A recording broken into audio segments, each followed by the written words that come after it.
ಇವತ್ತು ಆರೋಗ್ಯವಾದ ಹಳದಿ ಎಲೆಯ ತಿಂಡಿಯನ್ನು ನಿಮ್ಮ ಮುಂದೆ ಹೇಗೆ ಮಾಡುವುದೆಂದು ತೋರಿಸ್ತಾ ಇದ್ದೇನೆ. ನಿನ್ನೆ ಅಕ್ಕಿಯನ್ನು ನೆನೆಸಿಟ್ಟು ನುಣ್ಣಗೆ ರುಬ್ಬಿಕೊಂಡು ಅದನ್ನು ಗ್ರೈಂಡ್ ಮಾಡಿ ತಂದಿದ್ದೇನೆ.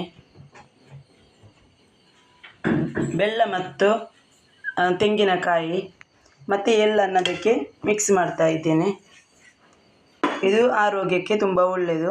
ಹೀಟಾದ ಬಾಡಿಗೆಲ್ಲ ಇದನ್ನು ತಿಂದರೆ ನಮಗೆ ತಂಪು ಸಿಗ್ತದೆ. ಇದು ಹಳದಿ ಎಲೆ. ನಮ್ಮ ಮನೆಯಲ್ಲೇ ಆದಂಥ ಹಳದಿ ಎಲೆಯಿಂದ ಇವತ್ತು ನಾನು ಸ್ಪೆಷಲ್ ಆದ ತಿಂಡಿಯನ್ನು ನಿಮಗೆ ಮಾಡಿ ತೋರಿಸ್ತಾ ಇದ್ದೇನೆ.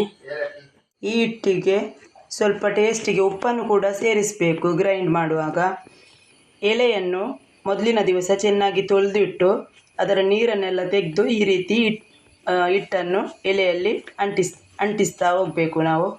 ಇಲ್ಲಿ ನೋಡಿ, ಇಷ್ಟು ಎಲೆಯನ್ನು ಮಾಡಿ ಆಯಿತು. ಈಗ ಎಲೆಯ ಮಧ್ಯಭಾಗಕ್ಕೆ ತೆಂಗಿನಕಾಯಿ ಮತ್ತು ಬೆಲ್ಲದ ಮಿಶ್ರಣವನ್ನು ಈ ರೀತಿ ಸೇರಿಸಬೇಕು.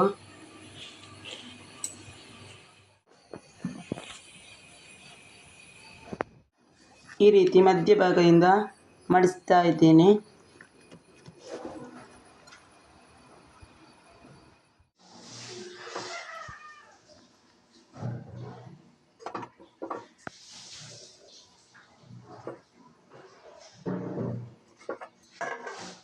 ಹಳದಿ ಎಲೆಯ ತಿಂಡಿ ರೆಡಿಯಾಗಿದೆ ನೋಡಿ. ಘಮ ಘಮ ಪರಿಮಳವೂ ಬರ್ತಾ ಇದೆ.